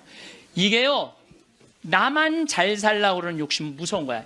욕심을 부려도 다 같이 잘 살라고 그러는 욕심을 부려야 돼. 욕심을 부려면. 근데 대한민국 사람들은 나만 잘 살라고 그래. 살려면 다 같이 잘 살아야 되는데. 그래서 여러분들도 제발 다 같이 잘 사는 욕심을 좀 부렸으면 좋겠어요. 그 세월호의 선장이요, 여러분들 6,000톤급, 내가 조사를 해봤어. 6,000톤급 배 선장은요 보통 월급이 1,500만 원이에요. 근데 이 세월호의 선장은 270만 원 줬어요. 그러니까 1,200만 원 떼어먹은 거예요. 1,200만 원 자기 주머니로 들어간 거죠. 자기 주머니로. 그 다음에 이 선원 15명 가운데 9명이 계약직이었어. 계약직이니까 자기만 살아서 나온 거예요. 저기 학생들이야 죽거나 말거나. 이게 500명이 넘는 생명을 다루는데 계약직으로. 그리고 1등항에서 2등항에서 뭐 월급이요 180만 원, 170만 원, 200만 원이었어요. 다른 저기 막 외국 회사에 보면 600만 원, 800만 원, 900만 원인데. 그러니까 다 떼먹어. 그러니까 누구만 잘 살라고 그랬던가? 나만 잘 살, 나만 잘 살. 다 같이 잘 살라고 그러는 욕심을 부려야 되는데 자기만 잘 살라고 그러는. 여러분들도 인생 살아가면서요 언제 괴로우냐면은 이놈의 확장 이전하려고 그럴 때 괴롭다니까. 내가 100명 들어오는 식당을 운영하고 있어. 근데 뭐 50명이 더 와. 150명이 와. 바글바글해. 자리가 없어. 네, 자리가 없어. 그러니까 야, 내가 150명 들어오는 가게로 확장 이전을 하면은 저 50명까지 받을 텐데 악마가 속삭여요. 그럼 150명 들어가는 걸로만 하면 참 좋은데 확장 이전을 할 때는요 300명 들어오는 걸로 해요. 사람이 다 그래. 이상하게 300명 들어오는 걸로 해. 그 돈 벌고 싶은 욕심에서 그런 거예요. 그게 아주 미세한 차이인데요, 그 욕심을 부리지 않는 사람은 인생을 실패하지 않고 그 욕심을 끊임없이 부리는 사람은 끊임없이 망하는 거예요. 그래갖고 300명 들어오는 걸로 했는데 150명이 들어오긴 들어와. 근데 나머지 150명이 안 들어와. 이건 원래 없던 사람인데 욕심이야. 그러니까 안 되니까 주방에다가 주방장 안 되겠다. 그 사골 국물에 우유 풀어라. 우유. 망하는 건 순식간에 망하는 거예요. 근데 여러분들 욕심 중에 진짜 무서운 욕심은요 자식 욕심이에요. 돌대가리를 서울대학에 집어넣으려고 하는 욕심. 이 욕심이요 대한민국을 불행으로 만드는 거예요. 이 욕심을. 제가 이거 뭐 방송 때 이거 죄에 대해서 얘기할 때 했는데 어느 고등학교 명왕성이라는 영화 찍은 감독 얘기예요. 고등학교 2학년 아이가 전교 2등을 했다는 거예요. 근데 이 엄마는 전교 2등하는 아이한테 매일 이 바보 같은 년아 네가 뭐가 모자라서 1등을 못해요. 여러분들 전교 2등이면 어딘데. 전교 2등이면 여러분들 내 자식이 전교 2등하면 고맙다고 그래야 되지 않아요? 나는 진짜 고등학교 1학년 때 전교 610명 중에 597등 했다니까요. 내 뒤에 딱 13명 있어요. 13명. 걔네들이 어떤 애들이냐면 태권도부 조종부 애들이었어. 민간인은 내가 단연 1등이었어. 뒤에서. 그런데 제가 여러분들한테 말씀드려요. 저는 어렸을 때부터 이 날 때까지 항상 즐겁게 놀았던 기억이 많아요. 공부했던 기억보다는. 근데 저는 참 행복해요. 근데 공부만 했던 사람들하고 얘기해보면요 행복했던 기억이 없대요. 그럼 누가 남는 장사야? 맨날 놀고 맨날 행복한 내가 남는 장사 아니에요.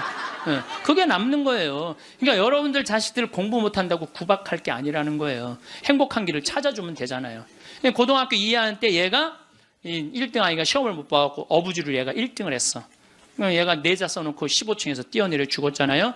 이제 됐지. 엄마한테 한 마지막 항변이죠. 그리고 죽은 거예요.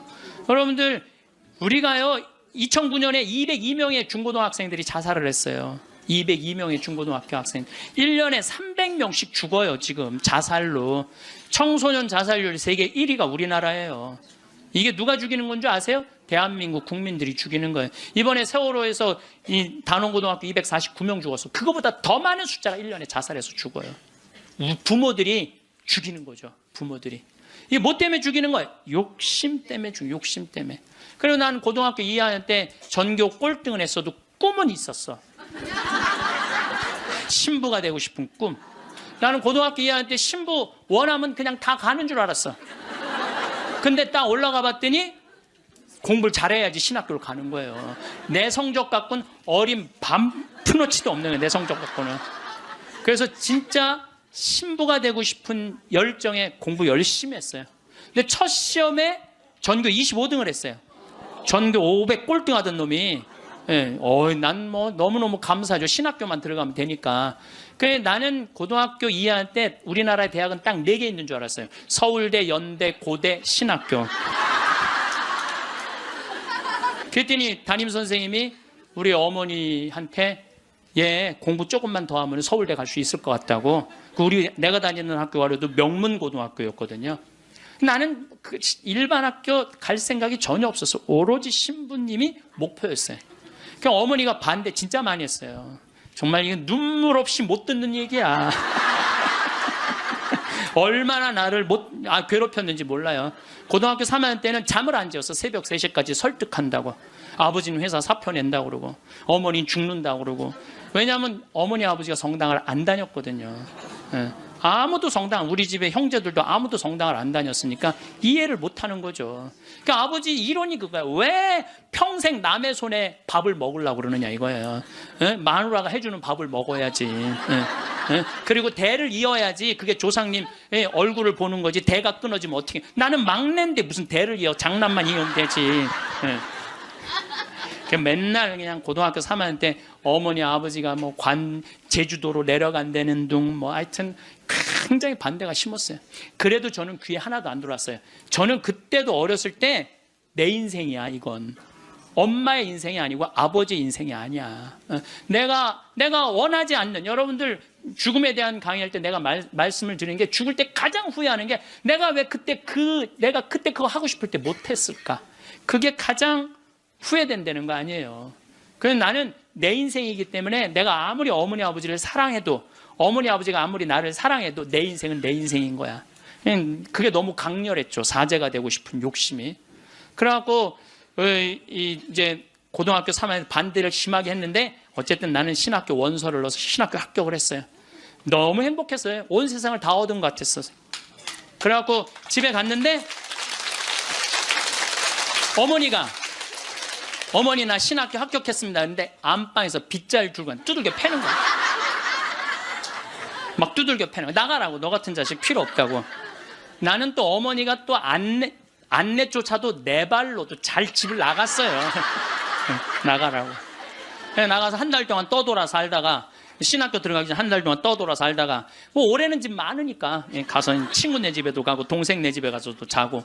그 이제 입학식 날 어머니가 이불을 안 해주는 거예요. 이불을 해줘야 돼. 그래서 내가 3,000원짜리 스펀지 요 하나 사고, 그 매양동이라고 수원 거기 솜틀집이 많아요. 거기 가서 내가 솜 틀어서 내가 해서 내가 싸들고 이제 가는데 어머니가 그러는 거예요. 신학교 들어가기 전날 내가 천주기라면 치가 떨린다는 거야. 내 막내 아들 뺏어간 천주기 치가 되는 거야. 그래서 당신이 세례를 받으면 10손가락에 장을 지진다는 거야. 네. 앞으로는 넌 내 자식 아니니까 앞으로 너는 우리 집에 들어올 생각 하지 말라고. 부모 자식 인연 끊자고. 난 너무 고맙더라고. 안 그래도 끊을 판인데. 아니 지금은 좀 문화가 다르지만 우리 때만 해도요, 신학교 들어가면 부모 자식 인연 끝났는다고 우리 그렇게 알고 자랐어요. 인연 끊는 고맙더라고. 어머니가 먼저 끊자고 그래갖고. 신학교 들어갔어요. 신학교 너무 좋더라고요. 정말로 행복하게 지냈어요. 여름방학 때 왔는데 들어오지 말라는 거예요. 들어오지 말라고 그래도 여름방학 때 신학생 얼마나 바빠. 중고등 캠프 따라가야지, 초등학교 캠프 따라가야지, 청년 캠프 따라가야지, 신학교 무슨 연수 있지. 집에 들어갈 시간이 어디 있어. 들어오지 말라고 그래도 그게 먹히지가 않는 거죠. 어머니 얼굴 보기도 바쁜데 겨울방학 때도 들어오지 말라는 거예요. 누나네 집에 지금 장가간 우리 조카 방에서 이제 방학을 하고 2학년 1학기 여름방학 때 왔는데 깜짝 놀란 거예요. 거실 한가운데 성모님하고 예수님이 계신 거예요. 거실 한가운데. 그래서 이게 어떻게 된 거냐? 그랬더니 어머니가 그러는 거예요. 네가 그때 신학생이 뭔지도 몰랐으니까 네가 성당 나오라 때문에 내가 안 나갔다는 거예요. 근데 꿈에 요한 바오로 2세 교황님이 오셔서, 그때 한참 84년대 한국에 오셨잖아요. 꿈에 오셔서 소리를 지르더래요. 이 집이 신부가 날 집인데 고집을 피면 어떻게 하느냐고. 근데 그 소리가 너무 커갖고 깨어났는데 너무 놀랬대요. 천둥 소리 같이 컸대요. 그래서 내 아들 팔자가 신부 팔자인가 보다. 내가 마음을 고쳐 먹어야 되겠다. 그리고 당신이 성당에 나간 거예요. 내가 거실 한가운데 성모님하고 십자고상 있는 거 왜 놀랬느냐 하면은 고등학교 2학년 때 어머니가 내 방에 있는 성모상, 십자고상 다 버렸거든. 내 친구한테 주고 갖고 가라고 버리고. 그래서 내 손바닥만한 성모님이 있는데 그 성모님은 내가 너무 좋아하는 성모님이야. 그래갖고 이 성모상은 내가 학교 갈 때 꼭 그래서 성모님 나하고 같이 학교 가야 돼. 여기 있으면 죽어. 그래서 이제 가방에 넣어갖고 학교 가요. 그럼 어머니가 버리려고 내 방 딱 방문 열으면 없대는 거야. 분명히 있었는데 성모님이 발이 있는 것도 아니고. 저녁에 오면 내 방에 또 가방에 딱 꺼내놓고 다음날 학교 가자 성모님. 그래갖고 아이 근데 성모상이 거실 한가운데 있으니 얼마나 놀래요. 근데 어머니가 누구한테 얘기를 하고 나가? 성당 나가면 10손가락에 장을 찢은다고 그러는데. 저녁 먹으면서 이제 당신이 세례받은 사연을 얘기를 하더라고요. 근데 내가 그 얘기를 다 듣고 숟가락을 딱 내려놓고 어머니 나하고 부엌에 좀 가자. 부엌에 왜 가니? 가스불 켜놓고 장지지로 가자. 장지지로. 10손가락에 장지지로. 성당 나가면 10손가락에 장지진다며. 내가 언제 그랬냐는 거예요.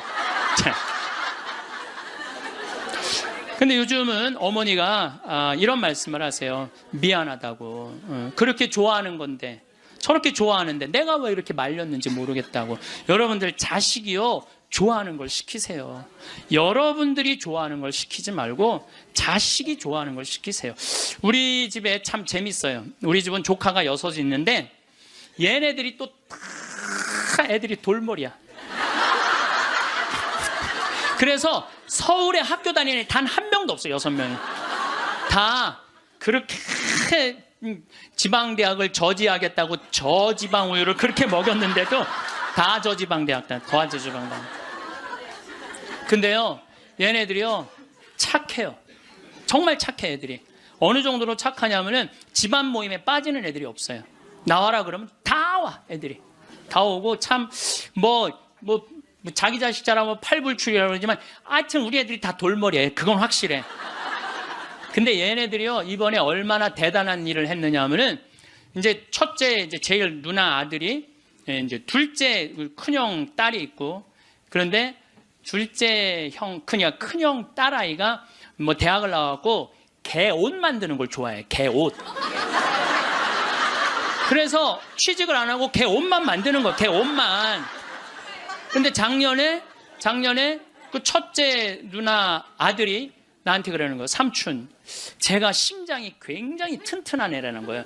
무슨 심장? 개를 저렇게 좋아하고 옷을 저렇게 잘 만들고 콘테스트에도 막 대고 그런데 쟤한테 날개를 달아줬으면 좋겠다는 거예요. 무슨 날개를 달아주면 좋으냐? 그랬더니 이 친구가 하는 얘기가 삼촌, 수원 이 지역에 보니까 개 카페가 하나도 없대. 그래서 쟤한테 개 카페를 차려주면은 카페도 잘 운영하고 옷도 잘 만들어서 참 행복하게 살 것 같다는 거예요. 그래갖고 자기네들끼리 이제 6 애들이 모여갖고 회의를 계속 하는 거야. 어떻게 하면은 개카페를 어느 가게도 자기네들끼리 보러 다니고 여러분 이게 보통 쉬운 일이 아니거든요. 근데 자기네들끼리 다 하는 거야. 그러더니 삼촌, 근데 내가 또 선경 지명이 있잖아요. 우리 조카 애들이 머리가 돌머리니까 우리 형제들한테 무슨 얘기냐면 쟤네들 변변하게 취직 못할 것 같으니까 우리 쟤네들을 위해서 개 모임을 해두자. 그래갖고 개 모임을 계속 해갖고 돈을 많이 모아놨어요. 걔네들을 위한 돈을 모아놨어. 그래갖고 이제 돈을 모아놨는데 지원을 해달라는 거예요. 통장은 내가 갖고 있으니까 니네들 계획서 갖고 와봐. 계획서를 갖고 왔는데 기가 막히게 해왔더라고. 그래서 좋아. 그러면은 내가 지원을 해줄게. 그래갖고 이제 그 형제 황씨 사랑의 통장이야 이름이. 예. 황씨 사랑의 통장 거기서 애들을 2억에 내야 되는 걸 자기네들 손으로 다 치라고 해갖고 1억에 가게를 낸 거야. 예. 가게를 냈는데 요즘 얼마나 가게가 잘 됐냐면 손님이 너무 많이 와갖고 티켓을 준대. 몇 시에 오라고 이렇게. 여러분들 저는 우리 애들을 보면서요 내가 걔네들이 서로 친하고 그래. 야 얘네들아 니네들이 왜 서로 그 막내집 딸은 그러니까 둘째 형님 딸은 커피 바리스타 배워갖고 커피 내리고 그 오빠는 기획하고 커피 기계 사주고 그리고 큰형 딸은 거 운영하고 이게 쉬운 일이 아니잖아요. 그래서 내가 불러갖고 걔네들한테 한마디 했어요. 야 니네들 중에 서울대학 다니는 애 한 명만 있으면 니네들 절대 이렇게 안 돼. 니네들이 다 저지방 다니기 때문에 이렇게 친한 거야. 그래서 니네들 저지방 다니는 게 다 축복이야. 축복. 축복이야. 그래서 공부 못한다고 불행하다. 공부 못한다고 행복하지 않다. 그 생각을 버리라. 얘네들 만나면은요 너무너무 즐거운 거예요. 나는 정말 내 조카들이지만은 참 존경스럽고 사랑스럽더라고요. 그래서 여러분들도 내 애를 꼭 공부로 비교하지 말라는 거예요. 애들이 성격 좋고 성실하면 되잖아요. 그러면 어디든 가서 해내거든요. 근데 그냥 공부만 하는 애들은요, 이게 교우 관계도 좋지 않고 사랑 관계도 좋지 않으면 힘들거든요. 며칠 전에도 갔더니 손님들이 꽉 차 있더라고요. 내가 이렇게 가서 보니까 가끔 시차를 나가야죠, 내가. 참 기특하더라고요. 그래서 이 세상이 막 험난하다고 그러지만은 그렇게 형제들끼리 어울려갖고 그렇게 하면은요, 세상 살아가는 게 험난하지가 않다니까요. 근데 우리는 너무 개인적이고 너무 이기적이야. 서로 협동할 줄을 모르는 거야. 그러니까 이 세상 이렇게 잘 먹고 잘 사는데도 제가 늘 말씀드리잖아요. 대한민국의 5,000년 역사상 이렇게 잘 먹고 잘 산 적은 없어요. 5,000년 역사상. 그런데 왜 국민들은 행복하지 않다고 그래? 이게 나누지 못해서 그래. 나누지 못해서. 너무 이기적이라 그래. 너무 이기적이고 사랑을 할 줄 몰라서 그래. 제가 이제 다음 강의 때는 이번에는 죽음 껴안기로 9시간 했으니까 다음에는 삶 껴안기로 강의를 할 거예요. 삶 껴안기로. 삶 껴안기 때 사랑을 얘기를 많이 할 거예요. 지금 우리 이 대한민국 사회가 가장 필요한 게 뭐냐면 사랑이에요. 예수님이 말한 사랑을 살지 않기 때문에 우리가 각박한 거예요. 여러분들, 우리가 제가 요즘 그런 공부를 이제 강의 준비를 하면서 조사를 해보니까요, 우리보다 훨씬 가정적인 나라들이 훨씬 많아요. 우리보다 가정적인 나라가 훨씬 많아요. 그래서 여러분들, 이제 우리가 생각을 좀 바꾸고 삶을 좀 바꿔야지 이 세상도 행복하고 죽을 때도 행복하게 죽을 것 같아. 자, 마지막으로 우리 교황님께서 행복 10계명을 작년에도 내놓고 올해도 내놓으셨는데, 내가 이게 내용이 너무너무 편안하고 좋아서 여러분들한테 소개를 해드립니다. 우리 교황님이 뭐라고 그러냐면, 자신의 방식대로 인생을 살되 타인의 인생을 존중하라. 이게 참 좋은 것 같아요. 우리는요, 남 잘 되는 꼴을 못 봐요. 남 잘 되는 꼴을 일단 깎아내리는 거야. 예. 내가 하면 로맨스, 남이 하면 스캔들이야. 예. 근데 남이야 어떻게 살든 내 멋에 살 줄 알아야 돼요. 남이 어떻게 근데 우리는 자기 멋이 없는 거야. 자기 개성이 없는 거야. 아니, 우리 마리아, 그 아이가 8월 15일 날 태어나고 본명이 마리아인데, 마리아 그 개카페를 이렇게 하는 거 보면 자기의 삶이 있어. 자기의 영역이 있어. 저 지방대학 나와도 자기의 삶이 있고 자기 멋에 살아가는데 계획도 있더라고요. 나중에 삼촌 아프리카 잠비아 하는데 자기가 크게 쏠 거라는 거예요. 그 계획도 갖고 있더라고요. 그래서 여러분들도 남하고 비교하지 마세요. 남하고 비교하는 순간 여러분들은 불행해지는 거예요. 제가 하느님한테 감사한 것 중에 하나가, 저는 남하고 잘 비교하지 않아요. 왜냐하면 비교해도 내가 안 되는 게 너무 많아. 키도 조그마고 얼굴도 씹다 뱉은 수제비 같이 생기고 안 되는 게 너무 많은데, 물론 나름대로 괜찮죠. 나름대로 괜찮은데, 남하고 비교하는 순간부터 행복은 날아가는 거예요. 그래서 교황님이요, 자기 방식대로 인생을 살라는 거예요. 근데 자기가 없잖아. 우리는 내가 없고, 누구 서울대학 안 가면 난 패배자고, 자식이 의사가 없으면 난 패배자고, 강남에 못 살면 난 패배자고, 이런 생각을 하고 사는 거예요. 꼭 이뻐야지 훌륭하고 잘생겨야지. 그러니까 꼭 이뻐야 돼요. 나는 요즘 들어서 얼굴보다는 마음이 훨씬 더 중요한 것 같아. 그리고 사실은 50 넘으면 다 거기에요. 50 넘으면 거기에요. 다 비슷비슷해요. 그런데 마음이 얼마나 아름다우냐에 따라서 다르다는 거예요. 마음이. 그래서 자기 방식대로 살 줄 알아야 된다는 거예요. 두 번째, 타인에게 마음을 열라. 우리 가운데 여기 계신 분들 이런 생각하고 있는 분들 계실 거야. 인생을 살아가면서 상처 많이 받은 분들은 아무도 사랑하지 않을 거야.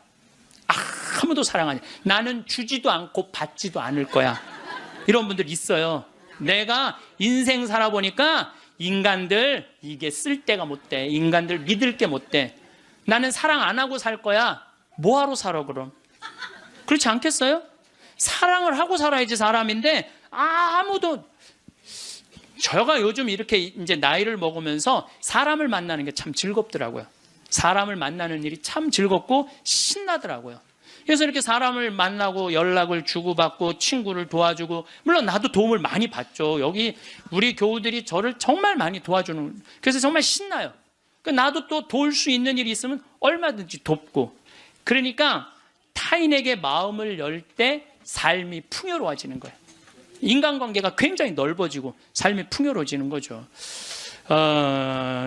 다른 사람들에게 마음 열고 친절하게 대해야 된다는 거예요. 아까 제가 이 명동에서 이제 밥 먹고 들어오면서 그 문을 열어줬는데 한 20명 정도가 내가 문 열어주니까 계속 그냥 들어오더라고요.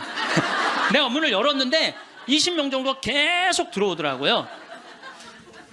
그런데 여러분들, 이게 우리의 모습이에요. 서양에는요, 내가 문을 열어주잖아요. 뒤에 사람이요, 무조건 잡아줘요. 무조건 잡아줘요. 그리고 그 뒤에 오는 사람이 무조건 잡아줘요. 근데 아까 내가 문 열었는데 계속, 그리고 나한테 고맙다고 고개 숙인 사람 한 명도 없었어요. 그냥 가는 거예요. 우리가요, 얼마나 타인에 대한 배려가 없는지 몰라요. 다른 사람을 배려해주고 염려해주는 게 너무, 그러니까 참 이기적인 거예요. 지금 대한민국의 모습이 돈 1등 했기 때문에 그런 모습이 없는 거야. 내가 이제 앞으로도 계속 그래 볼 거야. 계속 한번 문 열고 한번 기다려 볼 거야. 몇 명이 지나가나 감사합니다. 그리고 다 본인이 잡는 사람이 이제 나타나면 이제 우리가 좀 성숙한 거죠. 내가 계속 붙잡고 있었다니까. 세 번째, 고요히 전진하라. 우리가 인생을 살면서요, 한 가지의 목표를 정하면 계속 해야 돼. 그 중간에 포기를 하면은요, 이게 안 하는 일만 못 하는 거예요.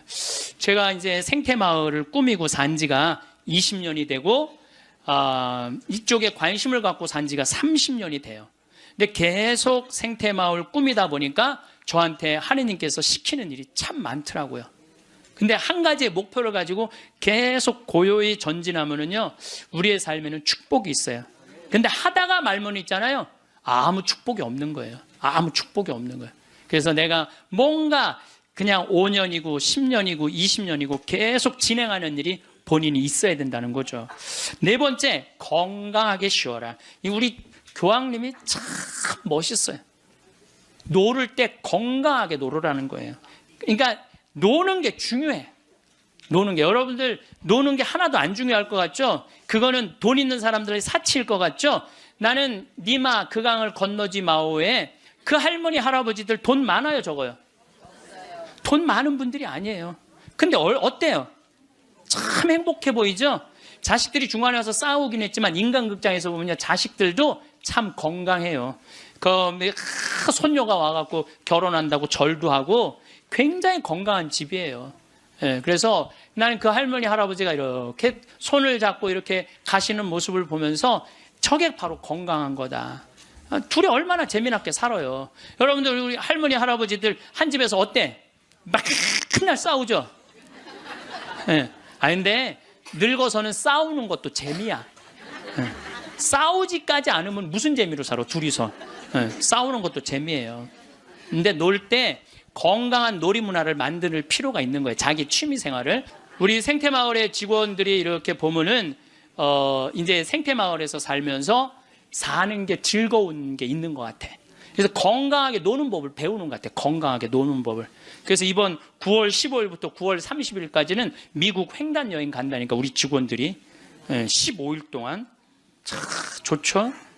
식사 시간만이라도 테레비를 끄고 눈을 마주보고 대화를 하면서 밥을 먹으라는 거예요. 교황님 얘기예요. 교황님 얘기, 내 얘기가 아니고. 근데 우리는 식사 때도 그러니까 가족이 아니야. 우리는 한 집에서 그냥 사는 거지. 식구가 아니라니까요. 식구가. 다섯 번째, 일요일은 가족과 함께 보내라. 여러분들 인생 살아가다 보면 나이를 먹으면 먹을수록 가족밖에 없다는 생각 참 많이. 물론 친구도, 벗도 중요하지만은 가족이 참 소중한 거예요. 그래서 근데 우리나라는 가족을 위해서 산다며 가족을 한 번도 안 만나는 아빠들이 너무 많아요. 30살에서부터 50살 때까지 가족을 산다면서 가족을 만나지 않아. 일요일 날 가족하고 함께 영화를 보러 가고 함께 운동을 하러 다니고 어제 잠깐 보니까 스웨덴에서 아빠들이 이제 이 휴일을 평일 날 해요. 그래갖고 이제 월요일 날 오전에만 근무하는 거야. 그리고 애들하고 노는 거야. 그게 너무 잘 돼 있어요. 근데 뭐 비단 그것뿐만 아니라 제가 가서 내 눈으로 봐도 너무너무 잘하는 거예요. 근데 우리는 성당 활동도 엄마 아빠 아들 딸 다 하는데 보면은 집에 오면 서로 말을 안 하잖아. 성당 얘기도 안 하고 하느님 얘기도 안 하고 대화할 줄 모르는 거죠. 6번째, 젊은 세대에 품위 있는 일자리를 만들어줄 혁신적인 방법을 찾아라. 이 교황님 말씀이에요. 젊은이들이 일을 해야 되거든요. 우리나라의 또 심각한 문제 중에 하나가 젊은이들이 일거리가 없는 거야. 일거리가. 그리고 젊은이들이 노동의 소중함을 몰라요. 저는 요즘 꿈꾸고 있는 게 하나 있어요. 뭐를 꿈꾸느냐 하면은 이제 대한민국 여기서 일 안 해도 돼요. 내가 이제 이번 1월 30일 날 잠비아에 가거든요. 근데 무프리나 지역의 시장을 만나기로 했어요. 시장을 만나서 얘기를 하려고 그래요. 땅을 좀 달라고. 거긴 땅을 잘 줘요. 땅이 우리나라보다 7배 넓거든. 근데 다 평지야. 근데 비도 많이 오시고 땅도 옥토예요. 근데 그걸 할 줄을 모르는 거예요. 참 대한민국은요 1953년 여기서 잠비아가 그때 우리보다 잘 살았어. 근데 60년이 지났는데 잠비아는 하나도 발전하지 않고 우리는 이렇게 발전한 거야. 기적을 일으키긴 했죠. 그래서 이제 거기다 땅을 사놓고 내가 하고 싶은 건 뭐냐면은 우리나라 노숙자들 괜찮은 사람인데 노숙자 된 사람들 많아요. 예. 그래 그 사람들 노숙시설 운영해갖고 거기서 재활 훈련을 해서 이제 더 이상 돈에 대한 욕심 부리지 말고 한번 아프리카에 가서 농사도 좀 멋있게 짓고 젊은이들도 마찬가지야. 돈 벌을 필요 뭐 있어. 먹고 그냥 살면 되지. 꼭 돈을 벌어야 돼. 그래도 나는 최소한 200만 원은 주니까 최소한 200만 원은 주니까 예. 그럼 아프리카에 가서 여기서 기술 좀 배우고 지금 한 1000만 평 달라고를 판이거든요. 예. 이번에 가서 그럼 1000만 평이면 포크레인도 다 보내놨고 트랙터도 이번엔 불도저를 살라고 그래. 불도저 사갖고 지금 수녀님이 옥수수가 올라오는데 너무너무 신난다는 거예요. 옥수수가 올라오는데 그럼 거기 내가 좀 보내려고 생각하고 있어요. 이번에 이제 마침 대사도 거기 이제 대사관이 없었는데 잠비아에서 대사가 오면 우리도 대사를 보내야 된대요. 대사관도 이제 생기고 아주 뭐 하여튼 신나는 일이에요. 근데 어떤 분들이 이런 얘기를 해요. 신부님 한국 사람들도 지금 굶는 사람들이 많은데 뭐하러 아프리카까지 돕느냐고 내가 이런 분들한테 오늘 공식적으로 말합니다. 그래서 우리가 전쟁 끝나서 우리끼리 일어나서 이렇게 잘 먹고 잘 삽니까? 우리가요 미국에서 보내준 옥수수, 밀가루, 옷 가지고 살아난 거예요. 그게 이기적이라는 거예요. 우리는 그렇게 못 먹고 못 살 때 그렇게 원조받아서 이렇게 일어섰는데 이제는 누가 할 차례야? 우리가 할 차례예요. 우리가 한국 사람들도 도와줘야 되지만은 지금 우리보다 엄청 못 사는 사람들 많아요. 이거 대한민국 사람들이 도로 나갈 때 대한민국이 건강해요.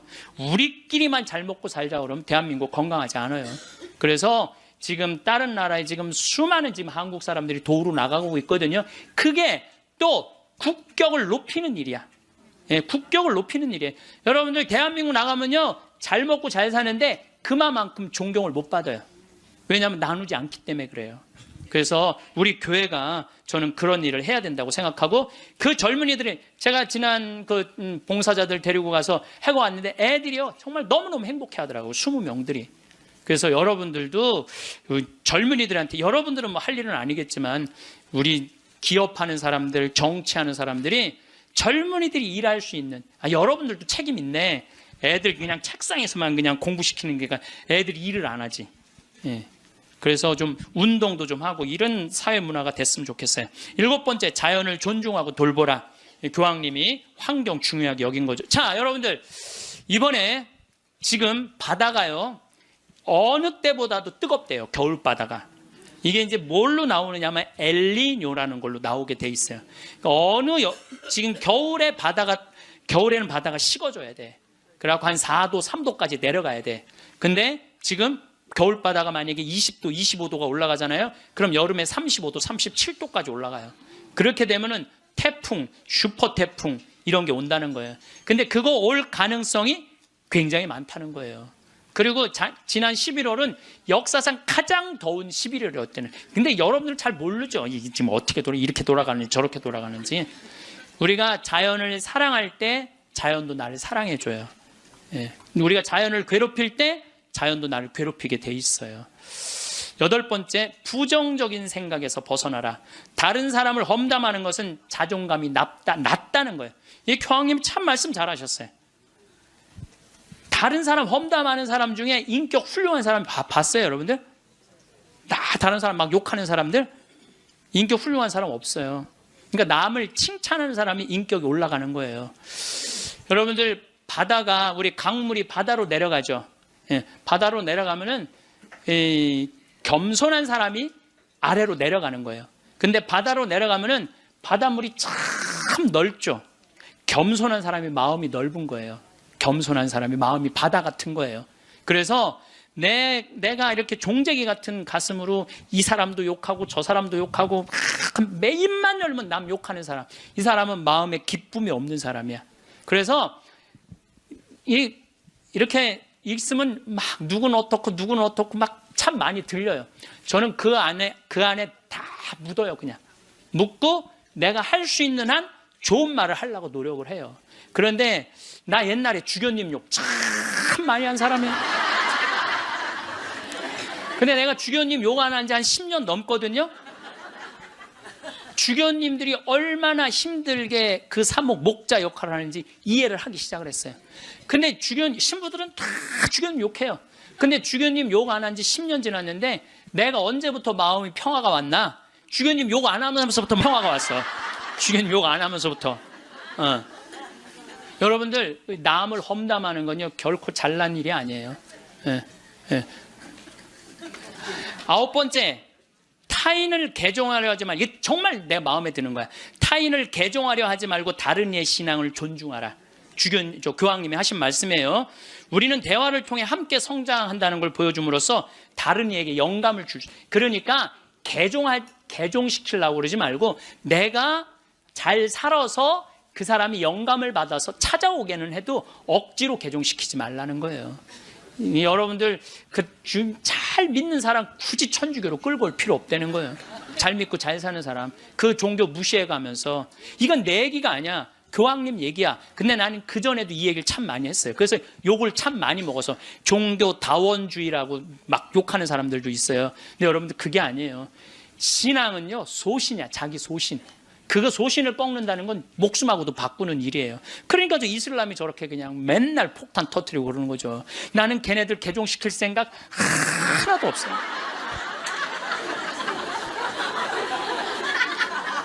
교황님이 뭐라고 그러냐면 모든 일 가운데 최악은 개종이다. 교회는 개종이 아니라 교회가 보여줄 수 있는 매력을 통해 사람들이 동참하도록 성장해야 된다. 그 얘기를 교황님이 하셨어요. 그래서 우리 천주교 좋아. 그래, 개종시켜놨더니 와서 보니까 좋은 거 하나도 없고 말씀도 없고 신앙도 없으면 그 뭐야. 그렇잖아요. 근데 내가 열심히 살고 하느님 기쁨, 복음, 내 안에 기쁨이 막 흘러넘쳐. 내 안에 복음이 흘러넘쳐. 그럼 그 기쁨을 나눠 가지는 사람은 그거는 바로 그게 교황님이 원하는 거라는 거죠. 10번째, 평화를 위해 일해라. 전쟁이 끊이지 않는 시대에 사는 우리는 평화를 위한 목소리를 내야 된다는 거죠. 평화는 아무것도 하지 않고 가만히 있는 상태가 결코 아니라는 거죠. 그래서 우리들이 평화를 위해서 일하는 거. 여러분들, 우리가 지금 평화를 위해서 일할 수 있는 거 참 많죠. 저는 제가 우리 생태마을 꾸미는 일도 참 행복하고, 우리 교우들한테 건강한 먹을거리 제공하는 것도 행복하고, 잠비아 일 꾸미는 것도 행복하고, 이제는 남미 쪽에 신부들하고 연결을 하고 있어요.